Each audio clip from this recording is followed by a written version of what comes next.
पड़मीय सिर साणी में गुणरायण विभूषणं महावीरम् सम्मत्तरायण निलयम् अयडि समुत्कीर्तनं वोच्चम् परम भये सब खंडिके करम कांड समुदाय सहज अखंडित ज्ञानमय जयवंते जिन राय विघ्न हरन मंगल करण नमो सिद्ध सुखकार नेमि चंद जिन जगतपति साधु वचन गुणधार नेमि चंद जिन जगतपति साधु वचन गुणधार। मैम हाँ बोलिए। गाथा सुना दूं? हाँ बोलिए। गोमट सार जी कर्मकांड नामक ये ग्रंथ है, आचार्य श्री नेमिचंद सिद्धांत चक्रवर्ती द्वारा रचित। इसके अंतर्गत यहाँ पहला अधिकार अपना चल रहा है, जिसका नाम है प्रकृति समुत्कीर्तन अधिकार। इस प्रकृति समुत्कीर्तन अधिकार में क्या बताने वाले हैं? प्रकृतियों की चर्चा करने वाले हैं। तो वो पूरे ही गोमट सार मतलब इस कर्मकांड शास्त्र में कर्मों के बंध, उदय और सत्ता, इन तीन चीजों की प्रमुखता से बात चलेगी। और उसमें से जो तीनों ही चीजें वो चार चार प्रकार की हैं। यानी प्रकृति बंध की तरफ से देखें तो प्रकृति बंध, प्रदेश बंध, स्थिति बंध और अनुभाग बंध। ये अपन ऐसा क्रम बोलते हैं, वैसे क्रम है प्रकृति बंध, स्थिति बंध, अनुभाग बंध और प्रदेश बंध। इस तरह से ये चार चार तरह के बंध भी है, चार तरह का, सत्ता भी चार तरह की, उदय भी चार तरह का। उनका ही वर्णन यहाँ आगे चलेगा। तो उसमें से अभी यहाँ प्रकृति की चर्चा चल रही है। तो प्रकृति किसे कहते हैं? प्रकृति किसे कहते हैं?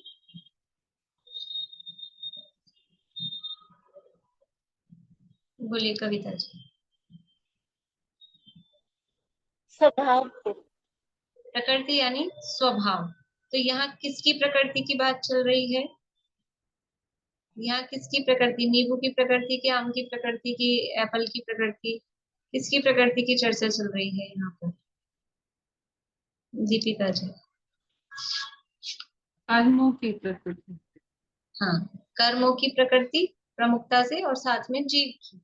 जीव और कर्म ये दो ही समझ लीजिए क्या बोलते हैं, एक्टर्स हैं यहाँ पर, जो ये यहाँ प्ले कर रहे हैं।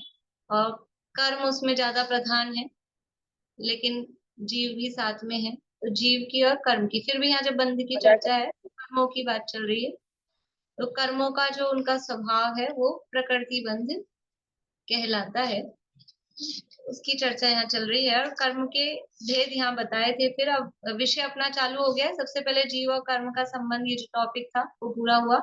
अब कर्म के भेदों की चर्चा चल रही है। कितने प्रकार के कर्म होते हैं? कर्म कितने प्रकार के होते हैं? 8 प्रकार। हाँ देखिए, अपने आप नहीं बोले, व्यवस्था बनाए रखें। रेखा जी बोलिए। 8 प्रकार के होते हैं, फिर 148 प्रकार के होते हैं, और फिर असंख्य होते हैं। असंख्य, अनंत होते हैं। अनंत। चलिए ठीक है। और कुछ इसमें किसी को एडिशन, एल्ट्रेशन कुछ करना है? प्रतीका जी। वैसे मेन में कर्म 1 है, फिर वो 2 में डिवाइडेड होता है, फिर 8 में डिवाइड होता है, उसके बाद 148 में डिवाइड होता है, उसके बाद असंख्यात लोक प्रमाण होता है। बहुत बढ़िया। सामान्य रूप से कहेंगे तो कर्म 1 है, अथवा 2 प्रकार के हैं, अथवा 8 प्रकार के हैं, अथवा 148 प्रकार के हैं, अथवा असंख्यात लोक प्रमाण। अकेला असंख्यात नहीं, असंख्यात तो एक ऐसा हो गया कि बस कहने का, लेकिन वो असंख्यात कितना, असंख्यात लोक प्रमाण के कर्म होते हैं। उसमें से अब यहाँ हमको कितने सिखाने हैं, हमको कितने सीखने, और आचार्य हमको कितने सिखाने वाले हैं कि जो 8 कर्म है प्रमुखता से उनकी चर्चा, और उन 8 ही कर्मों के जो सब डिविजन है, उत्तर प्रकृतियां हैं, उनके 148 भेद, उनकी यहाँ विशेष रूप से चर्चा चलेगी। 8 कर्मों के नाम, 8 कर्म कौन कौन से हैं?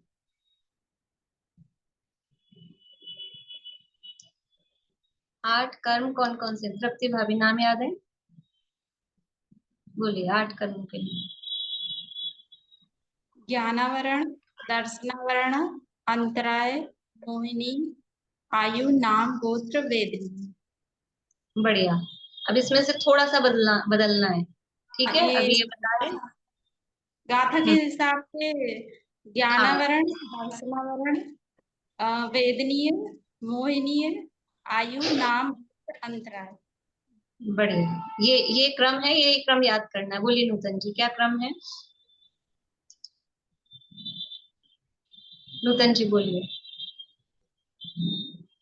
ज्ञानावर्णीय, दर्शनावर्णीय, वेदनीय, मोहनीय, आयु, नाम, गोत्र कर्म और अंतराय कर्म। हाँ, ये क्रम है। जो पुराना अपने को क्रम याद है वो घाती अघाती के विभाजन से याद है, लेकिन यहाँ ये क्रम दिया है गाथा में, और इस क्रम को वो सिद्ध करने वाले हैं कि ये क्रम क्यों दिया है, इसलिए हमें ये क्रम याद रखना है। ये 8 कर्मों के का क्रम दिया है, और इसमें से अब कहा कि कुछ घाती हैं और कुछ अघाती हैं। कौन कौन से कर्म घाती हैं और कौन कौन से कर्म अघाती?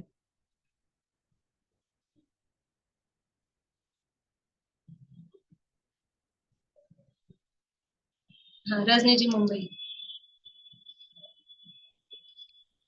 ज्ञानावरण, दर्शनावरण कर्म मोहनी और अंतराय कर्म घाती कर्म है, और वेदनीय, आयु, गोत्र और नाम ये अघाती कर्म है। बढ़िया। 4 घातिया कर्म है और ये 4 अघातिया कर्म है। घाती कर्म किसे कहना और अघाती कर्म किसे कहना? चारू भाभी, घाती कर्म किसे कहना और अघाती कर्म किसे कहना? घाती कर्म, मैं अभी तो क्लास बहुत टाइम से अटेंड नहीं की, जो मैंने अब तक सीखा है, जो जीव के स्वभाव का घात करे वो घाती कर्म है, और जीव के स्वभाव का घात नहीं करे वो अघाती कर्म। बढ़िया।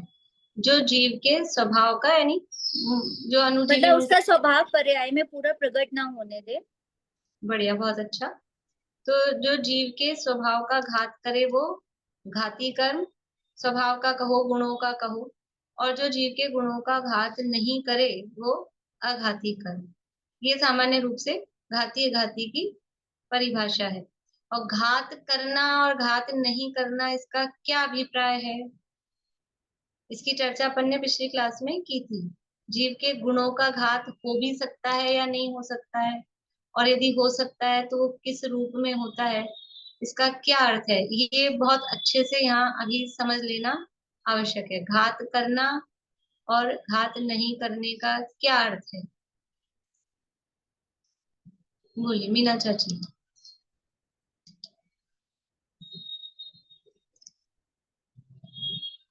घात मतलब कि 2 प्रकार से होता है। घात का मतलब यहाँ पर 2 प्रकार से होता है, फिर उसको नष्ट कर दिया, और था पर उसको उत्पन्न ही नहीं होने दिया, ऐसा मतलब। नहीं है, नहीं, है नहीं और उसको उत्पन्न भी नहीं होने दिया। अच्छा, है नहीं, उत्पन्न और तो फिर तभी होगा ना, नहीं है तभी हाँ तो उत्पन्न होगा। हाँ, उत्पन्न ही नहीं यहाँ होने कौन सा दिया। अर्थ लेना है, यहाँ कौन सा अर्थ लेना है? यहाँ पर तो जो दोनों ही था लेना। उसको नष्ट कर देना, ये अर्थ लेना है, या था ही मतलब उत्पन्न ही नहीं होने दे रहा है, वो अर्थ लेना है। पहला अर्थ लेना है, दूसरा अर्थ लेना है। यहाँ कौन सा अर्थ लेना है पहला। देखिए, घात करने का, घात दो प्रकार से हो सकता है, ये बताया था। घात दो प्रकार से हो सकता है का मतलब अपने पास चीज है, उसको नष्ट कर दिया, एक तो ये घात हुआ, और दूसरा ये कि हमारी उस चीज को पैदा ही नहीं होने दिया, जो हम चाहते हैं वो उत्पन्न ही नहीं होने दिया, तो उसको भी कहते हैं घात कर दिया। तो यहाँ ऐसा अर्थ नहीं लेना कि हमारे पास में वो गुण रखे थे और उन गुणों को नष्ट कर दिया, वो अर्थ नहीं लेना है, गुणों का नाश होता ही नहीं है। तो यहाँ कौन सा अर्थ लेना है कि वो गुणों की जो निर्मल पर्याय उत्पन्न होने योग्य थी, उस निर्मल पर्याय को उत्पन्न ही नहीं होने दिया। और यहाँ जो गुण शब्द का अर्थ है, वो गुण शब्द का अर्थ गुण नहीं है। गुण शब्द का अर्थ यहाँ पर गुण नहीं है, यहाँ गुण शब्द का अर्थ पर्याय ही है। वो पर्याय को प्रकट होने नहीं देना, वही उसका घात करना है। क्योंकि गुणों का कभी घात नहीं होता। गुण कहते ही उसे हैं जो त्रैकालिक होते हैं, सदाकाल रहते हैं। उनकी परिभाषा बताई थी उस दिन, याद है किसी को? वो छोटी बच्ची ने सुनाई थी गुण की परिभाषा। देखो, वो इसीलिए पूछी थी कि जिन लोगों को नहीं आती है वो लोग ध्यान दे लें। गुण किसे कहते हैं? बोलिए वर्षा जी। जो द्रव्य के संपूर्ण भागों में और संपूर्ण अवस्था में पाया जाए उसे गुण कहते हैं। हाँ, तो जो द्रव्य के संपूर्ण भागों और संपूर्ण अवस्थाओं, तो संपूर्ण अवस्थाओं का मतलब क्या है कि हर समय रहेगा, तब तो हर अवस्था में पाया जाएगा ना। अवस्था टाइम से होती है, एक के बाद एक के बाद एक, तो वो टाइम को शो करती है। हर अवस्था मतलब हर टाइम पे रहेगा, इसका मतलब है कि वो त्रैकालिक होगा। तो गुण त्रैकालिक होते हैं, उनका कभी नाश नहीं होता। तो फिर किसका नाश हो रहा है? गुण उत्पन्न भी नहीं होते, क्योंकि जिनका नाश ही नहीं हो रहा तो उत्पन्न भी कहाँ से होंगे। तो उत्पन्न नहीं होने देने का मतलब क्या है कि उस गुणों की जो पर्याय, जो निर्मल पर्याय, वास्तविक जो पर्याय होनी चाहिए थी, वो पर्याय उत्पन्न नहीं होने दे रहा है। उसी को कह रहे हैं कि गुण का या स्वभाव का घात किया। तो जो जीव के स्वभाव का घात करते हैं, अब यहाँ घात करते हैं इसका भी अर्थ क्या था कि दो प्रकार के संबंध आपको बताए थे। घात करता है मतलब क्या कि घात करने में निमित्त होता है। निमित्त का अर्थ क्या है? निमित्त का क्या मतलब है? निमित्त किसे कहते हैं? स्वाति जी। जो कार्य होने की उपस्थिति में कारण होता है। स्वयं कार्य नहीं होता, पर उसकी कार्य की उत्पत्ति उपस्थित में होता है। सहायक होता है। हाँ, उपस्थित होता है। उपस्थिति में कारण नहीं, बस वो उपस्थित होता है। बढ़िया। जो जीव जो की पदार्थ जो पदार्थ स्वयं कार्य रूप परिणमित नहीं होता, जो भी कोई कार्य हो रहा है उस रूप वो नहीं हो रहा, लेकिन कार्य होने में वो सहायक कह सकते हैं, या वो प्रेजेंट है, बस इतना। कभी कभी वो सहायक होता हुआ दिखाई देता है, कभी कभी केवल उसकी प्रेजेंस ही होती है। प्रेजेंस होती है तो भी उसको निमित्त कहा जाता है। तो वो जो कर्म है वो जीव के गुणों का घात होने में, यानी वो जो निर्मल पर्याय है उसको उत्पन्न नहीं करने में वो निमित्त मात्र है। और निमित्त का मतलब ही क्या कहा है कि निमित्त इज इक्वल्स टू परद्रव्य, दूसरा पदार्थ है। वो खुद नहीं है, वो दूसरा पदार्थ है। तो कर्म में और जीव में कौन सा संबंध है? कर्म में और जीव में कहो, या वो जीव के गुणों का घात होने में, ऐसा कहो। अभी अपन शॉर्ट में कर्म और जीव कह रहे हैं। कौन सा संबंध है दोनों में? निमित्त बोलिए। निमित्त नैमित्तिक। हाँ, निमित्त नैमित्तिक संबंध है, ठीक है। पर दूसरा एक संबंध बताया था। दूसरा क्या संबंध बताया था? कि वो उस कार्य को करे, तो वो संबंध का नाम क्या था? प्रतीका जी, उस संबंध का नाम क्या था? कर्ता कर्म। कर्ता कर्म। तो कर्म और जीव में कर्ता कर्म संबंध नहीं है। क्या हो गया? स्क्रीन यानी वीडियो दिख रही है आप लोगों को?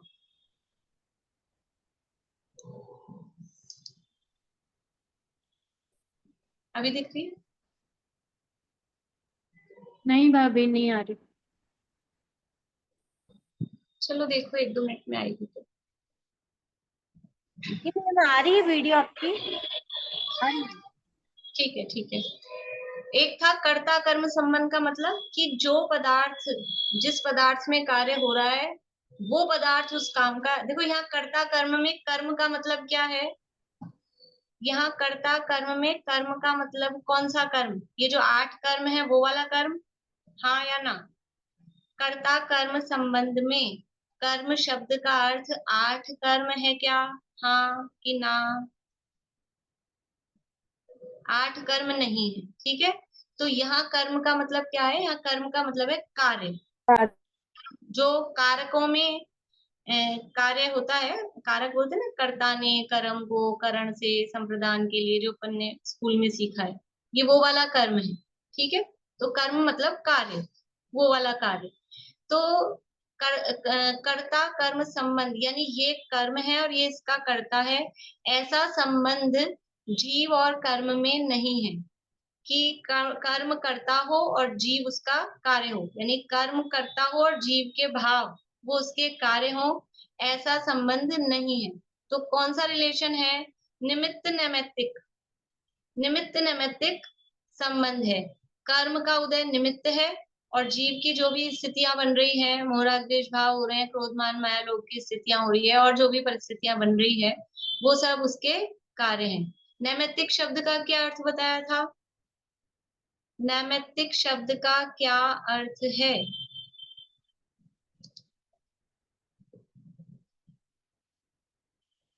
पारुल।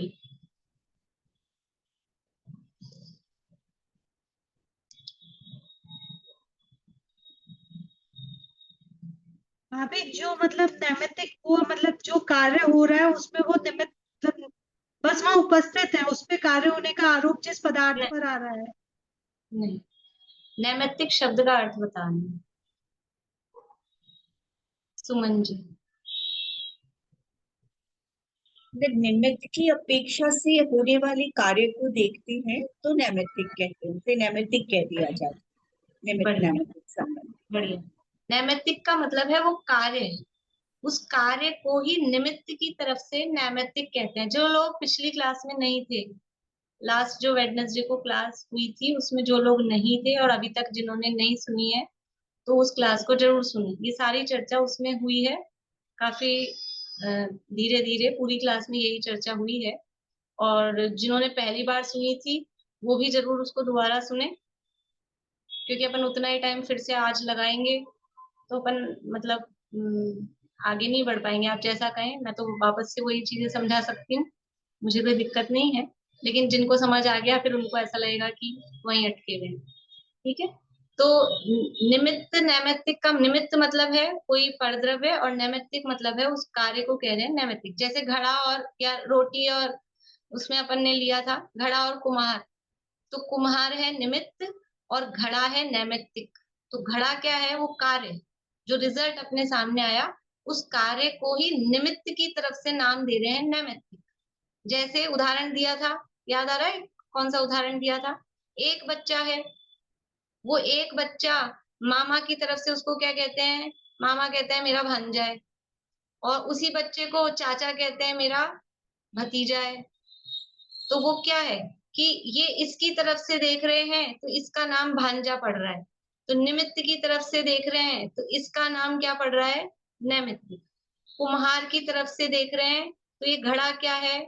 नैमित्तिक है। और मिट्टी की तरफ से देखेंगे तो घड़ा क्या है? मिट्टी की तरफ से देखेंगे तो घड़ा क्या है प्रीति? उपादेय। उपादेय। मिट्टी है उपादान और घड़ा है उपादेय, ठीक है। अब कुम्हार और घड़े में, कुम्हार और घड़े और मिट्टी और घड़े में क्या संबंध है, बस इतना सा बता दीजिए, फिर अपन आगे बढ़ते हैं। कुम्हार और घड़े और मिट्टी और घड़ा, घड़ा है कॉमन, घड़ा कॉमन है, लेकिन कुम्हार और घड़े में भी कोई रिलेशन है, मिट्टी और घड़े में भी कोई रिलेशन है। वो दोनों संबंध के नाम क्या हैं, दोनों में क्या संबंध है कविता जी? घड़ा और कुम्हार में निमित्त नैमित्तिक संबंध हुआ, और जो मिट्टी और घड़ा है उसमें कर्ता कर्म वाला हुआ। बढ़िया, जवाब अच्छा दिया, लेकिन थोड़ा सा आपने उल्टा कर दिया। घड़ा और कुम्हार में निमित्त नैमित्तिक नहीं है, कुम्हार और घड़ा में। हाँ, कुम्हार मतलब कुम्हार हो गया निमित्त और हाँ, नैमित्तिक हो गया, हाँ, क्योंकि घड़ा बन गया। अच्छा। राम और सीता, राम और सीता क्या है, दोनों में क्या संबंध है? राम और सीता में क्या संबंध है? बोलिए प्रतीका जी, आप ही बोलिए, राम और सीता में क्या संबंध है?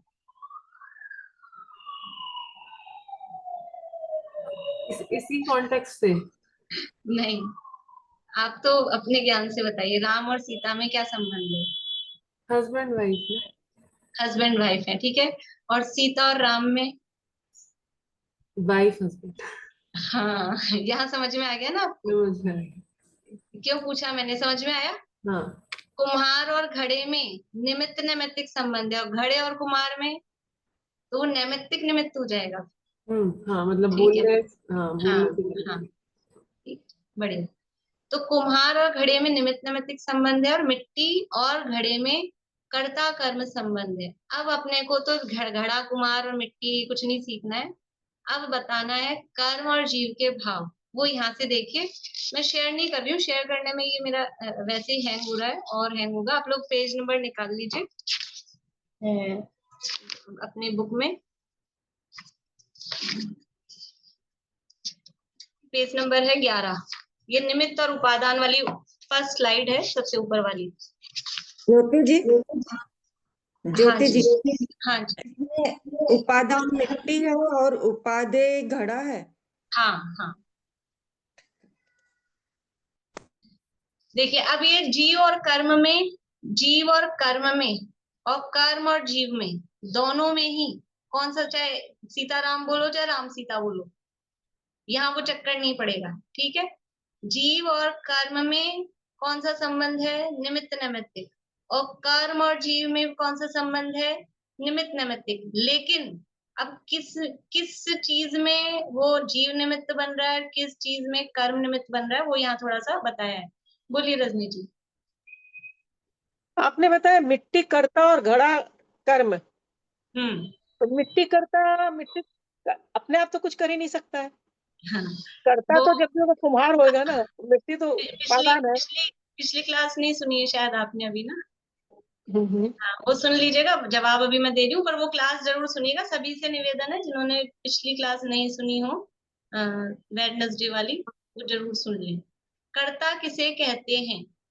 कर्ता का मतलब ऐसे उठापटक करने वाले को ही कर्ता नहीं कहते, जो उस कार्य रूप परिणमित होता है वो कर्ता होता है। तो घड़े रूप कौन परिणमित हुआ है? कुम्हार मिट्टी। घड़े रूप परिणमित नहीं हुआ है, मिट्टी घड़े रूप परिणमित हुई है, इसलिए मिट्टी उसका कर्ता है, ठीक है। देखिए, तो अब यहाँ जीव और कर्म में जो निमित्त नैमित्तिक संबंध है, तो किस किस कार्य में कौन कौन किस तरह से निमित्त है, वो यहाँ बताया है कि जीव का अज्ञान, उसमें एरो बन रहा है, तो उसमें अपन बीच में एरो के ऊपर में लिख सकते हैं। तो जीव के अज्ञान में ज्ञानावरण कर्म का उदय, ऊपर से पढ़ेंगे निमित्त है।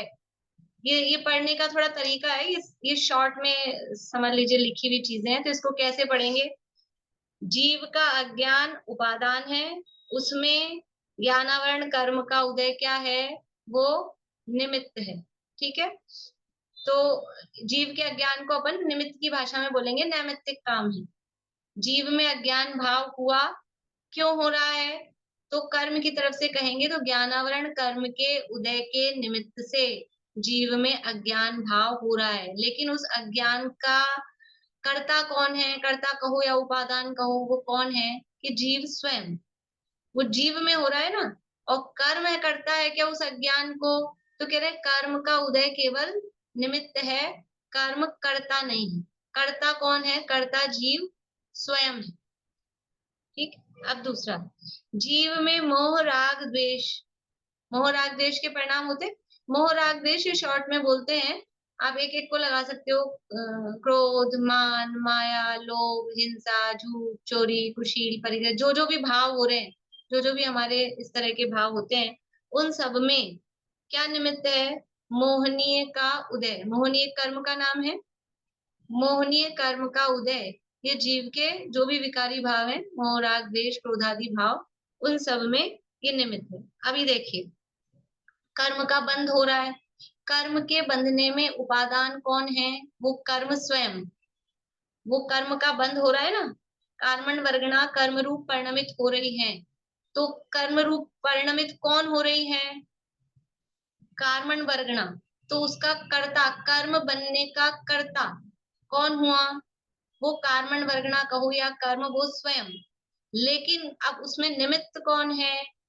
निमित्त है जीव का मोहादि भाव। जीव के जो मोह राग द्वेष आदि भाव हैं, वो कर्म के बंध में निमित्त हैं। क्या हम बांधते हैं पकड़ पकड़ के कर्म को, या जीव स्वयं कर्म रूप परिणमित होता है? जीव स्वयं कर्म रूप परिणमित होता है क्या? नहीं होता। क्यों नहीं होता? क्योंकि कर्म तो है जड़, पुद्गल, अचेतन, कुछ जानता देखता नहीं है, और जीव है चैतन्य, जानने देखने वाला। तो दोनों अलग अलग हैं। जीव कर्म रूप परिणमित नहीं हो रहा, लेकिन जीव के भावों के निमित्त से ये जो ज्ञान वर्णादि कर्म है या कर्मण वर्गणा है, वो कर्म रूप परिणमित होती है। तो कर्म के बंध में जीव के भाव वो निमित्त है। अब कर्म का संवर, यानी कर्मों का बंधना रुकना। संवर किसे कहते हैं? कर्मों का आना रुकना, या बंधना रुकना बोल दो, सरल भाषा में, कोई दिक्कत नहीं है अभी बोलने में। कर्म का आना रुकना उसको बोलते हैं संवर। उसमें कौन निमित्त हो रहा है? कि जीव का सम्यक्त्वादि भाव, जीव के जो वितरागी भाव है, सम्यक दर्शन आदि भाव है, वो कर्मों के रुकने में निमित्त हो रहे हैं। कर्म रुक कैसे रहे हैं? वो अपनी ही योग्यता से स्वयं ही अब कर्मण वर्गणा कर्म रूप परिणमित नहीं हो रही। उसका कर्ता, कर्मों के बंधने का भी और बंधना रुकने का भी कर्ता या उपादान, वो कौन है? वो कर्म स्वयं है। और जीव के मोहराग देश के परिणाम वो बंधन में निमित्त होते हैं। जीव के सम्यक आदि जो शुद्ध वितरागी परिणाम है, वो उसके रुकने में निमित्त होते हैं। लेकिन जीव का परिणमन जीव में है, कर्म का परिणमन कर्म में है। दोनों में केवल निमित्त नैमित्तिक संबंध है। इतना यहाँ पर बताया है। बोलिए कविता जी। मैम, ये जीव में मोह राग द्वेष ये जो दिया है, ये तो निमित्त हो गया। मोह राग द्वेष के कारण मोहिनी कर्म का उदय आया ना। मोह राग द्वेष के कारण मोहनीय कर्म का उदय नहीं आया। मोह राग द्वेष के कारण मोहनीय कर्म का बंध होता है, और मोहनीय कर्म के उदय के कारण जीव में मोह राग द्वेष भाव होते हैं। उदय होता है निमित्त जीव के भावों में। कर्म का उदय जीव के भाव होने में निमित्त होता है, और जीव के भाव वो नया कर्म बंधने में, बंधन अलग चीज है, उदय अलग चीज है। ठीक है। बंधना और उदय में आना। बंधने का मतलब है जैसे कि हम सब्जी खरीद के लाए, घर में रख ली, ये हुआ बंद, और फिर हमने उसको निकाल के बनाया और अब खा रहे हैं, तो ये हो गया उदय। तो बंधना अलग चीज है, उदय में आना अलग चीज है। ठीक है।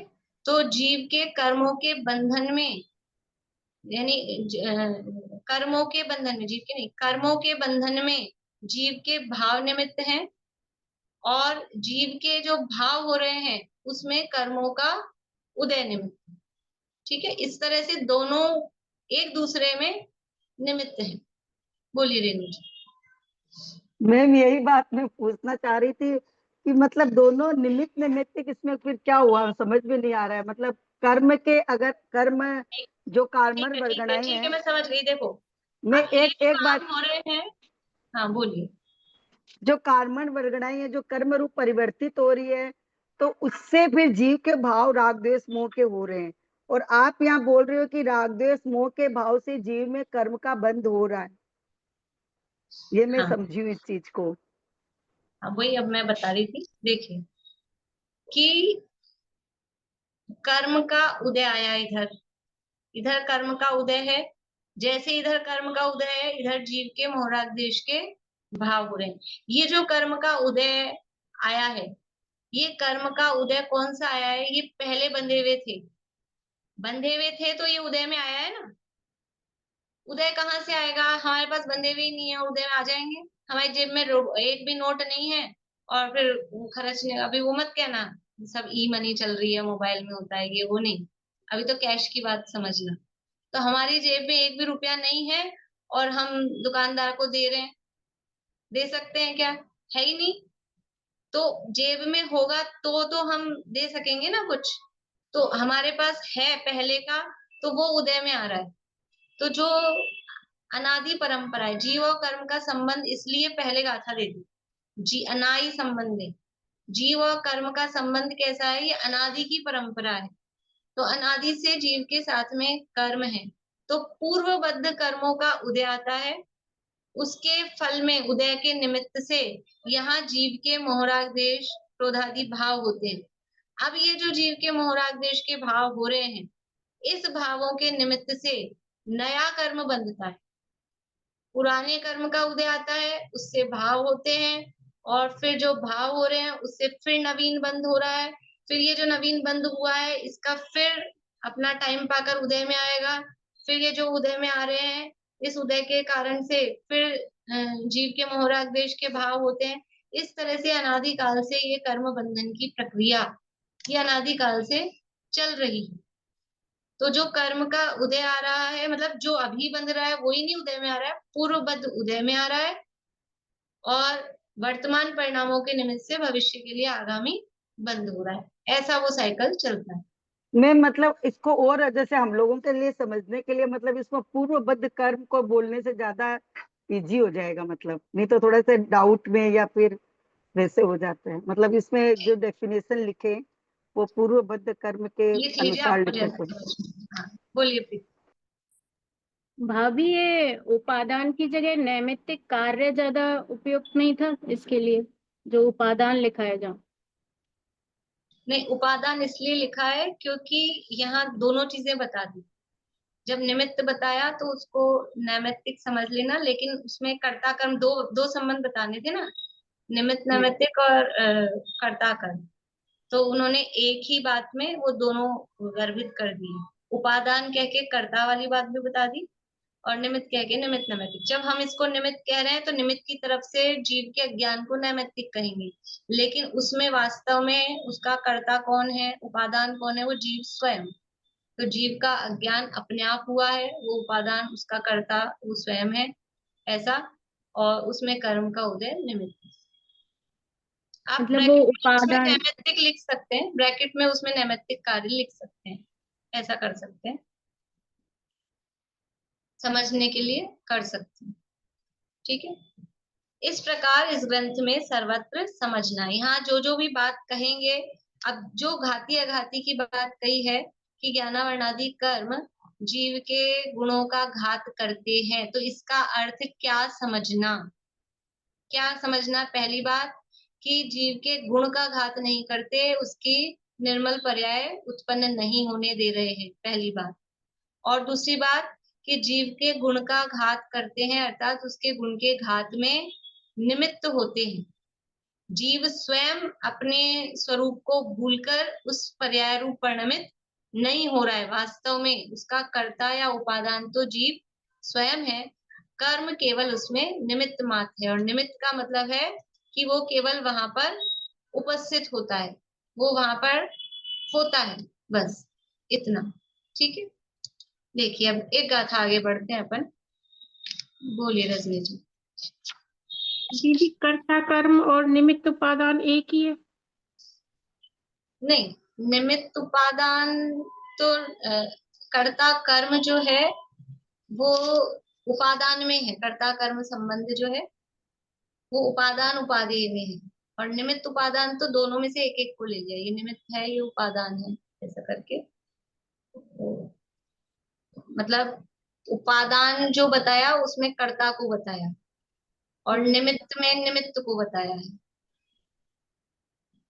ठीक है, देखिए गाथा नंबर 10 है इसी पेज पे, 11 नंबर पेज पे। गाथा पढ़ते हैं, बोलना प्रीति पीछे। केवलनाणं दंसणम् केवलनाणं दंसण अनन्तवीर्यं च खय्यसम्मं च। अनन्तवीर्यं च खय्यसम्मं च। ठीक है, दंसनम शब्द है, और फिर दंसन पे अंक की मात्रा, दंसनम यानी आधा में है, और उसके बाद है अनंत, तो वो आधा में और अनंत का अ मिलके म पूरा बना है यहाँ पे, लेकिन अपन तोड़ के बोल रहे हैं ना उसको, इसलिए दंसनम, केवल नाणम दंसनम अनंत वीर्यम, अपन उससे अपने को भाव भी ख्याल में आ जाएगा, तो इसलिए तोड़ के बोला उसको। केवल नाणं दंसनम् अनंत वीर्यं च खय्यसम्मं च। केवलनाणं दंसणम् अनन्तवीर्यं च खय्यसम्मं च। खय्यगुणे मदीयादि खवोव समीयगादिदु। खय्यगुणमद्यादि खयोव समीये खादिदु। देखिए क्या कह रहे हैं, केवल नाणम दंसनम अनंत वीर्यम और खय्य सम्मम। केवल नाणम यानी केवल ज्ञान, दंसनम तो केवल शब्द है, दोनों के साथ लगाना है, तो केवल ज्ञान और केवल दर्शन। अनंत वीर्यम और अनंत वीर्य, च यानी और, खय्य यानी शायिक, सम्मम यानी सम्यक। केवल ज्ञान, केवल दर्शन, अनंत वीर्य और शायिक सम्यक। और खय्य गुणे यानी कि जो शायिक गुण है, खय्य गुणे का अर्थ है शायिक गुण। मदी आदि और मति आदि, खओव समये जो शायोक्षमिक है।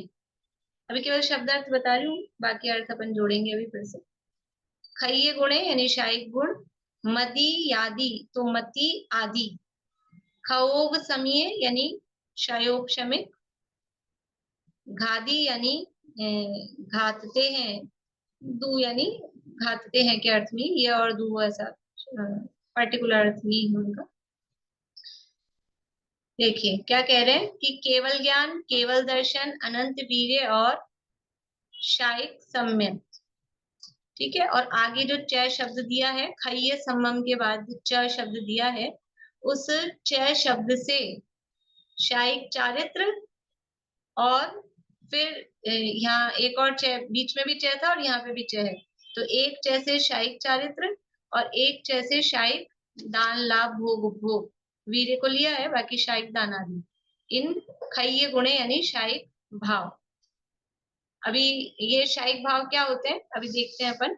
और फिर है मदी आदि खौफ समय, यानी मति ज्ञान आदि जो शायोक्षमिक भाव है, यानी केवल ज्ञान, केवल दर्शन, अनंत वीर्य, शायिक सम्यक, शायिक चारित्र और शायिक दान लाभ भोग उपभोग आदि जो भी शायिक गुण है वो, और मति ज्ञान आदि शायोक्षमिक जो भाव है उनको घातता है, इसलिए वो घाती कर्म कहलाता है। घाती कर्म को घाती क्यों कहते हैं वो यहाँ बता रहे हैं कि घाती कर्म किसे कहते हैं, कि जो जीव के केवल ज्ञान, केवल दर्शन, अनंत वीर्य, शायिक सम्यक आदि शायिक गुणों को, ऐसा तो गाथा में कहा है, तो वो आदि का जो अर्थ है वो अपन देख लेंगे, कोई बात नहीं, अभी गाथा का अर्थ देखते हैं।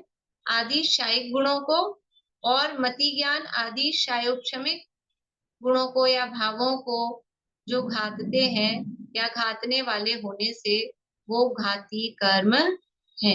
अपन ने ये परिभाषा पढ़ी थी कि जो जीव के गुणों का घात करते हैं। तो यहाँ वो गुण भी बताए कि कौन से गुणों को वो घातते हैं। देखिए एक बार फिर से गाथा पढ़ते हैं, या अन्व्यार्थ पढ़ के फिर पढ़ते हैं। अन्व्यार्थ देख लीजिए नीचे से। केवल ज्ञान, केवल दर्शन, अनंत वीर्य, शायिक सम्यक्त्व, च शब्द से शायिक चारित्र और द्वितीय च शब्द से शायिक दानादि, इन शायिक गुणों को और मति ज्ञान आदि शायोक्षमिक गुणों को ज्ञानावरणादि कर्म घातते हैं, इसलिए वो घाती कर्म है। गाथा पढ़ते हैं।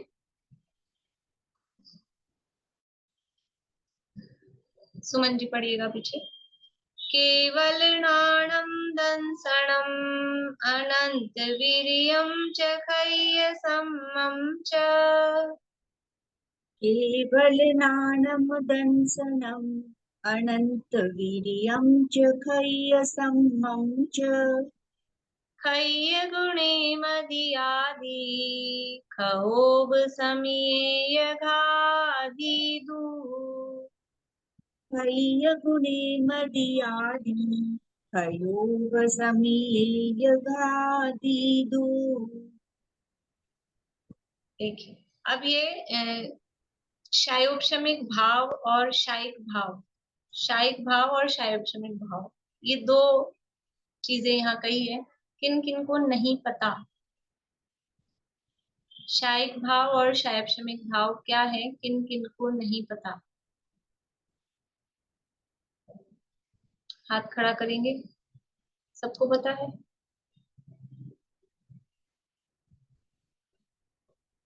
एक हाथ खड़ा हुआ है ईमानदारी से, दो हो गए।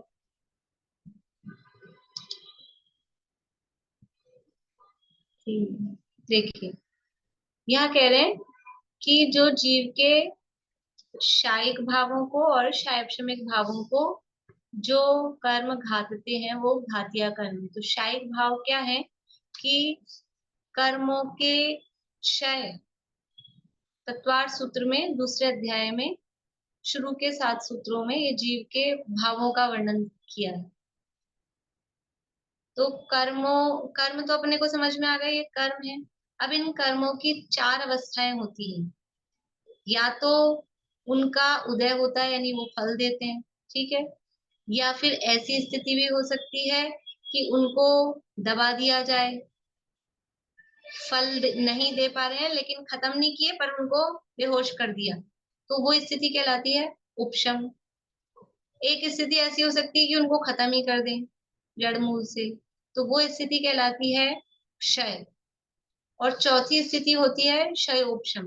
क्षयोपशम में क्या होता है कि ना तो पूरी तरह से उदय है, ना पूरी तरह से नष्ट है, कुछ मिक्स जैसी स्थिति है। तो वो कुछ प्रकट है कुछ अप्रकट है। जीव का जो गुण है वो कुछ प्रकट है कुछ अप्रकट है, तो ऐसी स्थिति कहलाती है वो क्षयोपशम। ठीक है, पानी के गिलास का उदाहरण देते हैं। आप लोगों ने देखा होगा, सुना होगा कि एक गिलास पानी है उसमें गंदगी है, तो वो गंदगी मिला हुआ जो पानी है वो तो कहलाता है उदय।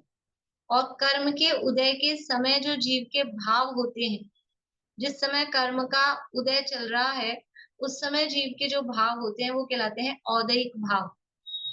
ठीक है, और दूसरी स्थिति क्या है, वो गंदगी मिट्टी मिली हुई है तो हमने कुछ उसमें फिटकरी वगैरह कुछ घुमाई, तो क्या होता है वो मिट्टी नीचे दब जाती, कचरा नीचे बैठ जाता है। तो अब ऊपर का पानी एकदम क्लियर, एकदम क्लीन, और कचरा लेकिन नीचे दबा हुआ है, तो ऐसी स्थिति कहलाती है उपशम। कचरे का या मिट्टी का तो हुआ है उपशम, और पानी को क्या कहेंगे, औपशमिक।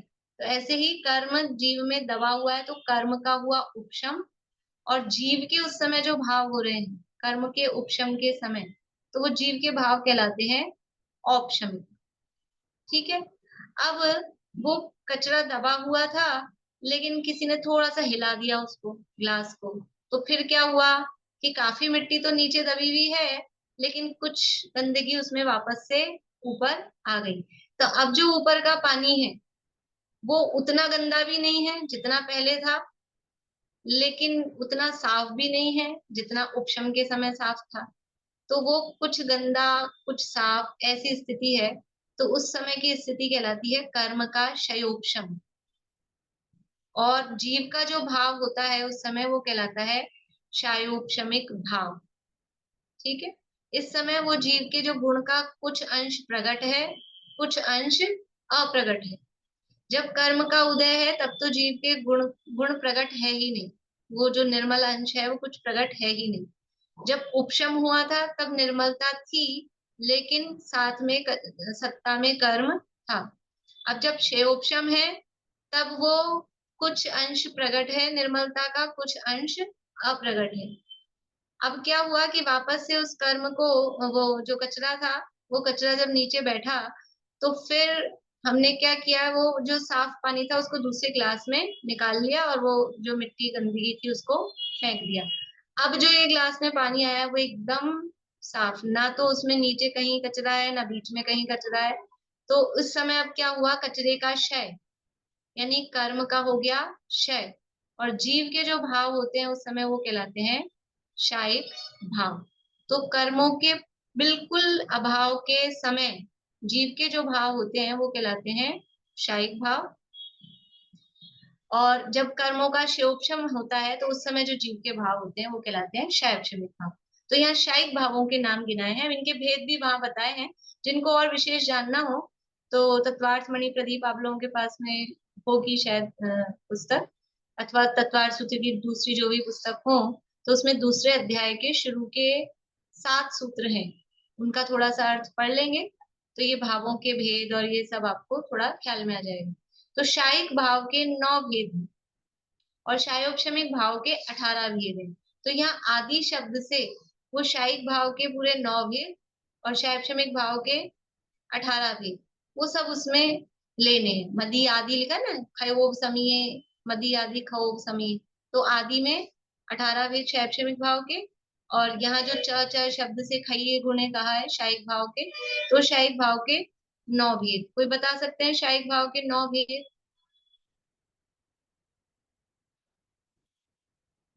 बोलिए रश्मि जी। ज्ञान दर्शन दान लाभ भोग भोग वीर्याणि च। कितने हुए? ज्ञान दर्शन, हाँ हो गया ना, ज्ञान दर्शन दान लाभ भोग उपभोग वीर्य। कितने हुए? ये तो 7 ही हुए हैं। चलिए शीला भाभी बोलिए। सही बताया आपने, सूत्र सही बताया है, लेकिन वो 2 कम रह गए, वो कहाँ से लेने वो कौन से रह गए?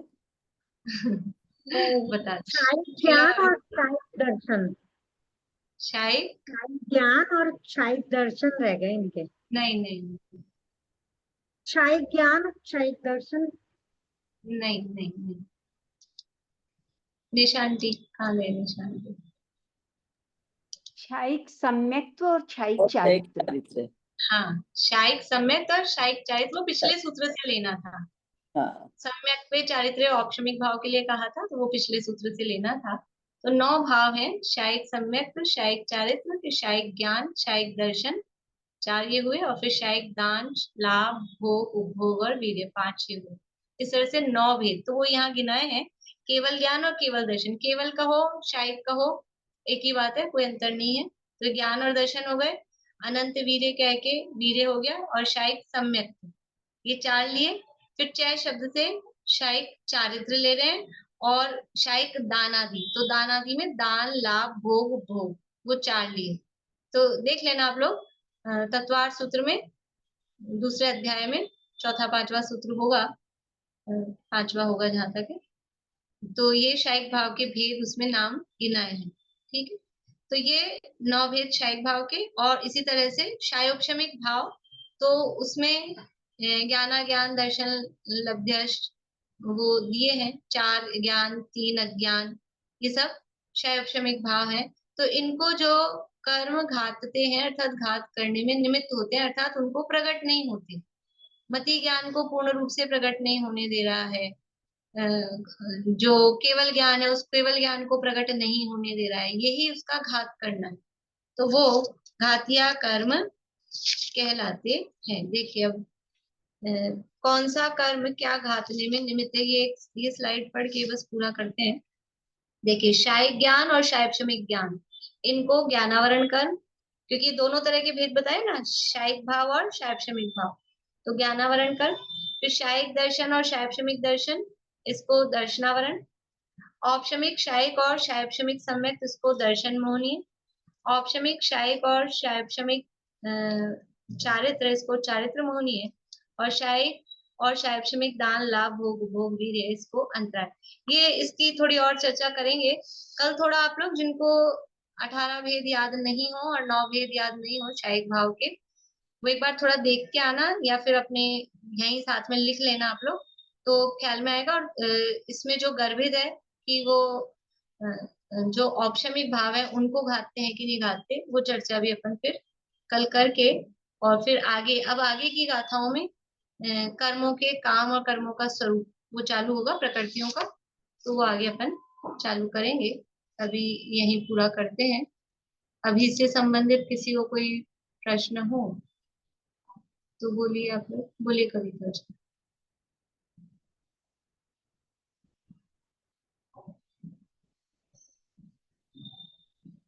कविता जी बोलिए। मुझे तो ये पूछना था, अष्टपाहड़ में क्या चीज लिखी, क्या है, किससे मतलब क्या है उसके अंदर? अष्टपाहुड़, हाँ। अष्टपाहुड़ में यानी सम्यक दर्शन ज्ञान चारित्र का वो वर्णन आएगा, और इसके अलावा भी थोड़ा मतलब अलग अलग तरह के, क्योंकि 8 पाहुड़ है ना उसमें, तो पहला दर्शन पाहुड़ है तो उसमें सम्यक दर्शन का वर्णन आएगा। फिर सूत्र पाहुड़ है तो उसमें सम्यक ज्ञान का वर्णन आएगा, पर डिफरेंट तरीके से है। अच्छा है, मतलब नया विषय, नया मतलब कुछ पढ़े हुए भी आएंगे, कुछ नया विषय भी आएगा, डिफरेंट विषय है। मतलब ये कि सम्यक दर्शन कैसे प्राप्त करें, ये चीज से है मतलब कैसे प्राप्त करें और क्या उनका स्वरूप है, क्या उनकी महिमा है, क्या उनका स्वरूप है, वो इसमें आएगा। जो अपन अपनी सूक्तियां चलती है ना, प्रसिद्धं मूलो धम्मो चारित्रम खलु धम्मो, ये जो अपन बैनर, वो सब गाथाएं उसमें अष्टपाहुड़ में है। और बोध पाहुड़ और भाव पाहुड़ बहुत अच्छे, मतलब गाथाएं उसमें है। अच्छा प्रकरण है। बोलिए तो आप कृष्ण। ये इतना दिन में क्यों नहीं चालू कराते ये इसके बाद में? एग्जाम का हमारा अटेंड करना नहीं होता। कोई बात नहीं, देख लीजिएगा जैसे भी, और क्यों कुछ ना कुछ तो तो करना ही है। नहीं रहता, और दिन में तो फिर कर लेंगे बिल्कुल आप। हाँ, और ये खत्म भी होने वाला है अपना। ये जो निमित्त और ऊपर में जो बताया ज्ञानावरण कर्म का उदय निमित्त है, निमित्त से निमित्त और के लिए नैमित्तिक जीव हुआ, और उपादान के लिए भी जीव आप बोले उपादेय हुआ। तो देखो, मतलब इसमें कुछ कंफ्यूजन हो रहा है, ये उपादान और निमित्त दो अलग अलग लिख दिया ना यहाँ। इसमें और वो जो पहले जो अपन ने स्लाइड पढ़ी थी, वो निमित्त उपादान वाली, हाँ हाँ, उसमें आपने बताया उपादेय और नैमित्तिक एक ही मतलब जीव है। उपादान की तरफ से कहेंगे तो उसको उपादेय कहेंगे, हाँ, जीव को एक ही चीज हुआ ना। और निमित्त की तरफ से कहेंगे तो उसको नैमित्तिक कहेंगे, तो एक ही है। हाँ। कंफ्यूजन क्या है आपका? फिर आपने कहा उपादान में स्लैश करके नैमित्तिक लिख दो। अच्छा, वो आप उपादेय और उपादान, अब यहाँ मतलब उन दोनों में अंतर नहीं किया, उपादान उपादेय, क्योंकि जो उपादान है वही तो उपादेय, यानी कर्ता और कर्म में अंतर नहीं है ना। अच्छा। यद्यपि जैसे अपन कहते हैं आटा करता है, रोटी उसका कर्म है, तो वैसे अवस्था की तरफ से देखते हैं तो थोड़ा अंतर दिखता है। उदाहरण में अपन समझे तो आटा करता है और रोटी बन गई, वो उसका कर्म है, ऐसा अपन कर्ता कर्म में देखते हैं उदाहरण में। लेकिन वास्तव में अंतर है क्या उन दोनों में? वही तो है, हाँ, वही तो है। सोना हाँ ठीक। करता है, अंगूठी उसका कर्म है, लेकिन वो उससे भिन्न है क्या? सोने से अंगूठी भिन्न है क्या? अलग है क्या? एक ही तो है। तो इसलिए वो उपादान और उपादेय वास्तव में एक ही होता है। लेकिन अब समझने के लिए भेद किया जाता है, समझने समझाने के लिए ये उपादान है, ये उपादेय है, ऐसा भेद किया जाता है। तो यहाँ उपादेय नहीं लिख के उपादान ही लिख दिया इसको। अच्छा। ठीक है, समझ में आई बात? हाँ। बढ़िया। उपादान की तरफ से जो कार्य हुआ है वो उपादेय है। हाँ, उपादान की तरफ से उसी कार्य को उपादेय कह रहे हैं। अपन ने भी उदाहरण लिया था ना कि कुम्हार और घड़े में और मिट्टी और घड़े में, ये उदाहरण इसीलिए लिया था मैंने। कुम्हार निमित्त है और घड़ा नैमित्तिक है, मिट्टी उपादान है और घड़ा उपादेय है। ठीक है, वही एक ही को कभी नैमित्तिक बोल रहे हैं, कभी उपादेय बोल रहे हैं। लेकिन क्योंकि जो उपादान उपादेय है वास्तव में उनमें भेद नहीं है, कर्ता और कर्म में वास्तव में वो दो वस्तुएं नहीं है, वो एक ही वस्तु उस रूप परिणमित हो रही है, इसलिए वो उपादेय वर्ड इसीलिए गायब है। अपन उस दिन भी मैंने कहा था कम सुनने में आता है, उपादान वर्ड ज्यादा सुनने में आता है, क्योंकि दोनों में अंतर नहीं है। बोलिए सुमन जी। ये जो पहले सूत्र में पहले वाले जो उसमें था ना, जीव और कर्म का स्वर्ण पाषाण में गिट्टी कालीमा वाला जो उदाहरण था, तो इसमें स्वर्ण और पाषाण मतलब पत्थर को ही कहा ना पाषाण, तो ये दोनों में गिट्टी कालीमा होती है या स्वर्ण पाषाण एक शब्द लेते हैं? स्वर्ण पाषाण मतलब सोने का पत्थर, मतलब सोने, वो मिट्टी रूप में वो खान से जो निकलता है ना, वो गिट्टी कालीमा सहित है। एक ही शब्द का एक ही शब्द, हाँ, स्वर्ण पाषाण एक ही चीज है, मतलब एक ही वर्ड है। सोने का पत्थर वो मिट्टी रूप में, वो सोने का मिट्टी जैसा ही होता है, उसको स्वर्ण पाषाण। एक नॉर्मल पत्थर है, एक इसमें सोने के कण भी अंदर मौजूद है, ऐसा पत्थर या ऐसी मिट्टी है, उसको स्वर्ण पाषाण। ठीक है, चलिए जिनवाणी स्तुति। कोई बोलना चाहते हैं? मैं शेयर नहीं कर पाऊंगी लेकिन अभी, प्रीति तुम ही बोल दो फिर अभी। तो जब से लिया चैतन्य के आनंद का स्वाद, रमणीक भोग भी लगे मुझको सभी ने स्वाद। ध्रुव धाम की ही ओर दौड़े परिणति मेरी, निर्ग्रंथता की भावना हो सफल मेरी। बीते अहो आराधना में हर घड़ी मेरी।